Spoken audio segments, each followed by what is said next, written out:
وآلہ الطیبین الطاہرین وصحبہ الاکرمین اجمعین۔ اما بعد، قال اللہ تبارک و تعالی فی القرآن المجید والفرقان الحمید، فاعوذ باللہ من الشیطان الرجیم، بسم اللہ الرحمن الرحیم۔ انا نحن نزلنا الذکر وانا له لحافظون، صدق اللہ مولانا العظیم وبلغنا رسوله الامین الکریم ونحن على ذلك لمن الشاہدین والشاکرین والحمد للہ رب العالمین۔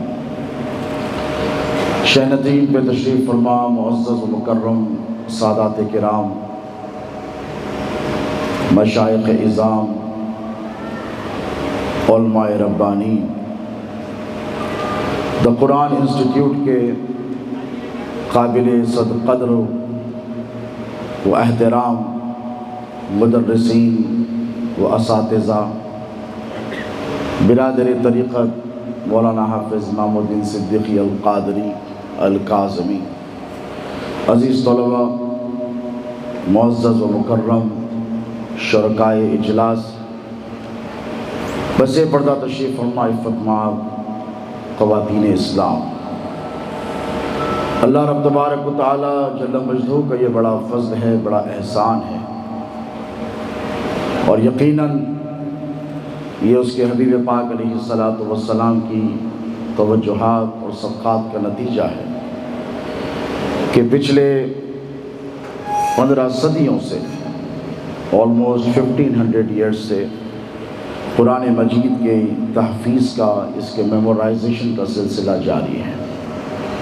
اور یہ آیت جو اکثر علماء نے مجھ سے پیشر و مقررین نے تلاوت کی ہے کہ اللہ فرماتا ہے کہ اس کتاب کو ہم نے نازل کیا وَإِنَّا لَهُ لَحَافِظُونَ، اور اس کی حفاظت کی ذمہ داری بھی ہماری ہے۔ ہمارے اور آپ کے آقا علیہ السلام سے قبل 3 اہم کتابیں نازل ہوئیں، صحیفے آتے رہے، لیکن کوئی کتاب ایسی نہیں جو من و ان as it was محفوظ رہے، سوائے قرآن کے۔ یہ سب سے بڑا قرآن مجید کا معجزہ ہے۔ اللہ نے ہم پر یہ احسان فرمایا کہ دین دیا تو اسلام دیا، جسے ہر زاویے سے، ہر ضابطے سے مکمل فرمایا، کوئی فلاس نہیں رکھے، کوئی ڈسکریپنسیز نہیں رکھی، بلکہ ایک کامل، مکمل، اکمل حیات کا اسوہ عطا فرمایا، ایک طریقہ حیات عطا فرمایا جو انمیچڈ ہے، ان پیرلل ہے ہر اعتبار سے۔ پھر یہ اللہ کا ہم پر بڑا کرم کہ اس نے ہمیں اپنا حبیب عطا فرمایا، اسلام دیا تو سب سے بہترین دین دیا اسلام کے نام پر، نبی دیا تو نبیوں کا سردار عطا فرمایا، اور کتاب بھی عطا فرمائی تو ام الکتاب عطا فرمائی۔ اور پھر اسی نبی کی نسبت کے صدقے اور تصدق اللہ نے اپنے حبیب کی امت پر بھی کرم فرمایا، تو فرمایا کنتم خیر امت اخرجت للناس، کہ آپ کو سب سے بہترین امت کا لقب عطا کیا گیا۔ یہ اللہ رب تبارک و تعالیٰ کے بے پناہ احسانات ہیں امت مصطفی پر، اور اسی سلسلے کی ایک کڑی ہے قرآن مجید کی خدمات، اس کی تلاوت، اس پر عمل پیرا ہونا، اور پھر اس کو یاد کرنا۔ مجھ سے پیش رو آپ نے تقدس مآب مولانا ڈاکٹر سید ہاشم عارف بادشاہ قادری صاحب قبلہ کا خطاب سماعت کیا، ترجمان قادریت مولانا سید رضوان بادشاہ قادری صاحب کا بھی خطاب آپ نے سماعت کیا۔ میں صرف چند منٹ آپ کے لوں گا تاکہ میں آپ کو بتا دوں کہ ہم نے جو کاز کو آگے بڑھانے کے لیے جہد کی ہے، کوشش کی ہے، مدرسے ہندوستان کے چپے چپے پر موجود ہیں، مدرسوں کی تعداد کم نہیں ہے، بلکہ روز افزوں ان مدرسوں کی تعداد میں کمی نہیں، اضافہ ہوتا چلا جا رہا ہے۔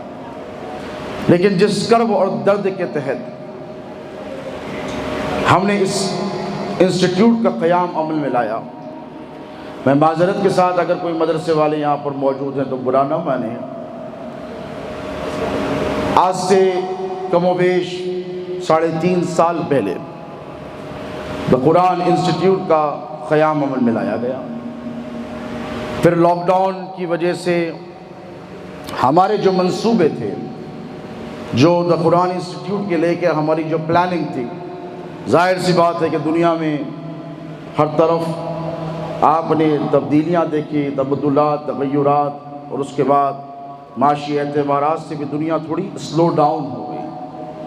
تو دا قرآن انسٹیٹیوٹ کے جو منصوبے ہیں پیرانے پیر غوث اعظم دستگیر کی نسبت کے سہارے، اللہ نے چاہا تو وہ منصوبے پورے ہوں گے۔ وجلی وزیر من اہلی، موسیٰ نے دعا کی کہ اے اللہ میری اہل میں سے کوئی وزیر عطا فرما۔ پھر کہا ہارون اخی، موسیٰ نے کہا کہ میرے بھائی ہی کو بنا دے میرا وزیر۔ تو یہ شہزادے غوث اعظم کی نسبتوں کا فیضان ہے کہ اللہ نے مجھے دو ایسے بھائی عطا فرمائے ہیں جو میرے دست و بازو ہیں۔ برادرم مولانا سید شاہ آل رسول قادری الموسوی الجیلانی جو دا قرآن انسٹیٹیوٹ کے ڈائریکٹر ہیں، ان کی انتھک کاوشوں اور محنتوں کا نتیجہ آج کا یہ کانوکیشن ہے۔ میں تو یہ چاہتا تھا کہ اس کو تھوڑا سا اور ڈیلے کیا جائے، پھر اس کے بعد پھر ایک بڑی سی تقریب کا انعقاد عمل میں لایا جائے، مگر برادروں نے کہا کہ نہیں، اس کا باضابطہ انعقاد عمل میں لا دیا جائے، اگلے سال پھر انشاءاللہ اور بڑا کام کریں گے۔ تو دوستو، بات صرف اتنی سی ہے کہ آپ کو یہاں پر زحمت دی گئی، بلایا گیا، اور آپ نے آج اس مختصر سے پروگرام میں دا قرآن انسٹیٹیوٹ کے طلباء کا مظاہرہ دیکھا۔ قرأت کے حوالے سے، تقریری صلاحیتوں کے حوالے سے، لہن کے حوالے سے، صوت اور آواز کے تجوید اور قواعد کے اعتبار سے یہاں پر جید علماء کرام، حفاظ کرام موجود ہیں، ان سب نے سماعت کیا، اور مجھے بڑی خوشی ہے کہ اس مختصر سی مدت میں بہت کم اسٹاف کے باوجود حافظ امام الدین صدیقی القادری نے یہ کارنامہ انجام دیا۔ ہم اپنی مصروفیات کی وجہ سے زیادہ وقت انسٹیٹیوٹ کو دے نہیں پائے۔ عمومی طور پر کیا ہوتا ہے کہ ہمارا جو کانسیپٹ ہے انشاءاللہ ہم اس کو روب عمل لائیں گے، آپ سب کا ساتھ رہے گا، سرکار غوث اعظم کی توجہات رہیں گی تو ضرور لائیں گے۔ اللہ کے رسول علیہ السلام کی مشہور اور معروف حدیث ہے، خیرکم من تعلم القرآن وعلمہ، تم میں سے بہترین وہ جو قرآن سیکھے اور قرآن کو سکھائے۔ تو جب سب سے بہترین یہ طلباء ہیں، سب سے بہترین یہ اسٹوڈنٹس ہیں جو یہاں پر بیٹھے ہیں، they have memorized the holy قرآن، اور وہ بیٹھے ہیں یہاں پر ماشاءاللہ، بشمول میرے بھتیجے نقی پاشا کے، بشمول میرے صاحبزادے حسنی پیر کے، جو قرآن مجید کو یاد کر رہے ہیں، اس کا علم حاصل کر رہے ہیں۔ تو یہ جتنے طلباء بیٹھے ہیں، حدیث شریف کی روح سے یہ سب سے بہترین ہے۔ کیا ہے بولیے؟ they are the best، سب سے بہترین ہے۔ عمومی طور پر یہ ہوتا ہے کہ مدرسوں میں جو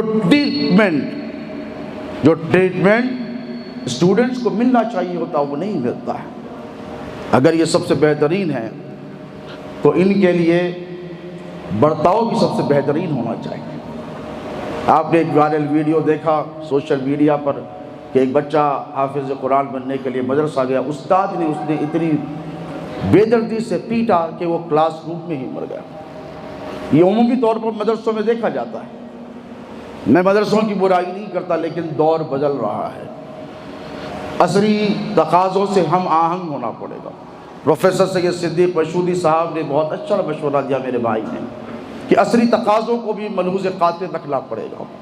اسلام ماڈرنائزیشن کا مخالف نہیں ہے، یاد رکھیں، ماڈرنائزیشن کا، یہ ٹریڈیشنل کو باقی رکھتے ہوئے ماڈرنائزیشن کی اجازت دی گئی ہے۔ اور جتنے علوم ہیں یاد رکھیں، یہ سائنس کے علوم ہیں کہ سوشیولوجی کے علوم ہوں کہ جتنے علوم ہیں زمین اور آسمان کے، یہ سارے علوم صدقہ ہے اس کتاب کا جو کتاب اللہ نے میرے نبی کے قلب مبارک پر نازل فرمائی ہے۔ وَلَا رَطْبٍ وَلَا يَابِسٍ إِلَّا فِي كِتَابٍ مُبِينٍ، زمینوں میں جو کچھ ہے، خشکیوں میں یا تریوں میں ایسا کچھ نہیں جس کا ذکر قرآن مجید میں نہیں کیا گیا۔ علامہ اقبال نے کہا تھا کہ قرآن میں ہو غوطزن، اے مرد مسلمان اللہ کرے تجھ کو عطا جدت کردار۔ میں علماء کی توجہ سے کہوں گا، غوطہ-زن وہ غواص ہوتا ہے، وہ تیراک ہوتا ہے، وہ ڈائیور ہوتا ہے جو سمندر کی تہ میں جا کر موتی کو نکال کر لے کے آتا ہے، لیکن اس کا نتیجہ کیا ہونا چاہیے؟ نتیجہ یہ اقبال کہتا ہے اللہ کرے تجھ کو عطا جدت کردار، تیرا کردار سنورنا چاہیے، اس میں جدت ہونی چاہیے، اس میں ایک انوکھا پن ہونا چاہیے، وقت کے تقاضوں کے ساتھ حافظ قرآن کو چلنا چاہیے۔ وہ جب چلے تو لوگ یہ نہ کہیں کہ صرف طوطے کی طرح یہ قرآن رٹا ہوا ہے، بلکہ وہ قرآن کو یاد کرے، اس کے بعد اس کو سمجھے، اس کے بعد اس پر عمل کرے، تب جا کر ایک مدرسے کی کوشش، ایک انسٹیٹیوٹ کی کوشش کامیاب ہوگی۔ صرف یاد کرنے سے نہیں ہوگا۔ آپ نے بارہا علماء کرام کی خطابات میں سنا کہ حشر کے میدان میں نور کا ممبر لگایا جائے گا اور حافظ قرآن کے والدین کو اس پر بٹھایا جائے گا اور ان کے سروں پر نور کا تاج رکھا جائے گا۔ سنا نا، من قرأ القرآن وعمل بما فيه والبس والداه تاجا یوم القیامہ ضوءه احسن من ضوء الشمس۔ حضور فرماتے ہیں کہ جس نے صرف یاد کیا نہیں، غور کرے، یہاں پر صرف یاد کرنے کی بات نہیں ہوگی۔ ہم یہ کوشش کریں گے، ہمارے ساتھ برادر عالی وقار ہیں، ڈاکٹر اطہر اشرف صاحب قبلہ بیٹھے ہیں، ڈاکٹر سید عبدالمعیز شرفی صاحب بیٹھے ہیں، ترجمان خادریت ہمارے ساتھ ہیں، اور دیگر ہمارے ساتھ علماء کرام ہیں، مشائخ اعظام ہیں۔ ہم یہ چاہیں گے اور یہ کوشش کریں گے اگر آپ کا ساتھ رہے گا کہ صرف یاد نہ کروایا جائے بلکہ عمل بھی کروایا جائے۔ حضور نے یہ ارشاد فرمایا جس نے قرآن پڑھا یعنی یاد کیا اور اس پر عمل کیا، کیا کیا؟ پہلے قرآن کا قاری بنا، پھر قرآن کو سمجھا، اس کے بعد قرآن کا عامل بنا، یعنی قرآن پر اس نے عمل کیا، اس کے لیے بشارتیں ہیں۔ یقیناً قرآن پاک کے حفظ کرنے والے کی بڑی عظمتیں بیان کی گئی۔ ایک بات بیان کر دوں کہ غزوہ احد میں 70 سے زائد صحابہ کرام شہید ہوئے، بشمول سید الشہداء انبیاء رسول سیدنا امیر حمزہ رضی اللہ تعالیٰ عنہ۔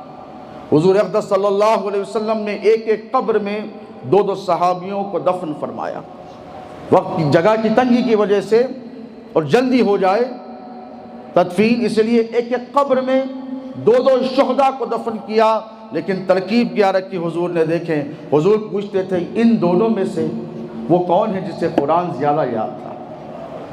صحابہ تو سب برابر ہیں نا، شہید ہیں، پھر شہید کا درجہ تو ویسے ہی بہت بلند ہے، اس کے باوجود بھی حضور نے یہ ظاہر فرمایا ایسے سنگین نامساعد حالات میں کہ حضور کے قلب اقدس پر اتنا بڑا صدمہ شاید ہی کبھی گزرا ہو کہ سید الشہداء کے جسم کے ٹکڑے ٹکڑے کیے گئے۔ اس کے بعد حضور پوچھتے ہیں ان میں سے وہ کون ہے جس نے قرآن زیادہ یاد کیا؟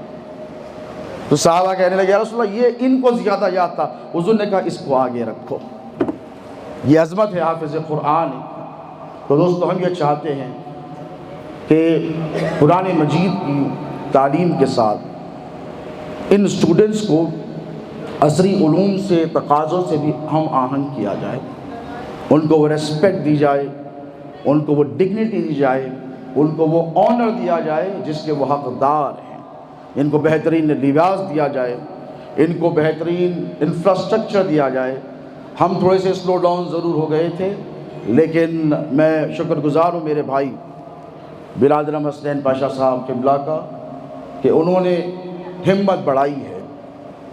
آج کا یہ پروگرام یقیناً بہت شارٹ نوٹس پر منعقد کیا گیا ہے، لیکن مجھے یقین کامل ہے کہ میرے بزرگ حضرت تقدس مآب سید مجتبیٰ قادری الموسوی صاحب قبلہ تشریف فرمائیں، حضرت سید ظفر اللہ حسینی صاحب یہاں پہ تشریف فرمائیں، قرآن انسٹیٹیوٹ کے دیگر ڈائریکٹرز حافظ محمد علی خان قادری، حافظ مجاہد علی خان قادری یہاں پر بیٹھے ہیں، عبداللطیف قادری صاحب بھی ڈائریکٹرز میں سے ہیں، وہ بھی یہاں پر بیٹھے ہیں۔ مجھے یقین کامل ہے کہ انشاءاللہ عزیز المستعان اللہ نے چاہا تو آقا کریم علیہ الصلوۃ والتسلیم کے صدقے تصدق یہ شجر جو شہزاد حضور غوث اعظم کے نام نامی اس میں گرامی سے لگا ہے۔ حضور بیٹھ جاؤ، حضور خطیب دکن قدس اللہ سرہ العزیز کے نام نامی اس میں گرامی سے لگا ہے۔ جس طرح اللہ نے شہزاد غوث اعظم کو بے پناہ شہرت عطا فرمائی، اللہ رب تبارک و تعالیٰ نے انہیں ہر مقصد میں کامیابی عطا فرمائی۔ مجھے یقین کامل ہے کہ غوث اعظم کے اس عظیم الشان شہزادے کی نسبت کے فیضان سے دا قرآن انسٹیٹیوٹ کامیابی کی نئی منزلیں طے کرے گا، اور ایک مثالی ادارہ بن کر آپ کے سامنے ہم اسے پیش کرنے میں پوری حد الامکان کوشش کریں گے۔ میں بالخصوص دعا گو ہوں ان اساتذہ کے لیے جو دا قرآن انسٹیٹیوٹ کے معاون رہے، مددگار رہے اور ہمارے دست و بازو بنے۔